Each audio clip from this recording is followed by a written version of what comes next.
ઓજારોની જરૂર પડે. શું પડે? જો આવું ખેતર હોય ને, ખેતરમાં આપણે ખેતી કામ કરવા માટે શું જોઈએ? ટ્રેક્ટરની જરૂર પડે. શેની જરૂર પડે? પછી આ શું છે? પાવડો. શું છે? આ દાતરડું. કોદાળી. આ કોણ છે? ખેડૂત ભાઈ છે. શું છે? ખેડૂત ભાઈ પાસે આટલા બધા ઓજારો હોય. શું હોય? ખેતર ખેડવા માટે છે ને, દાણા વાવવા માટે એમાં પણ આ ટ્રેક્ટરની જરૂર પડે. શેની પડે? પછી પાવડો ધૂળ બધી ભેગી કરવા માટે પાવડાની જરૂર પડે. દાંતરડું નીંદવા માટે દાંતરડાની જરૂર પડે.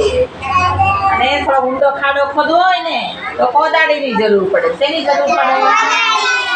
આ ખેતી ખાના સાધનો છે. શું છે? યાદ રહ્યું બધાને? બધાને પૂછીશો એક એકને.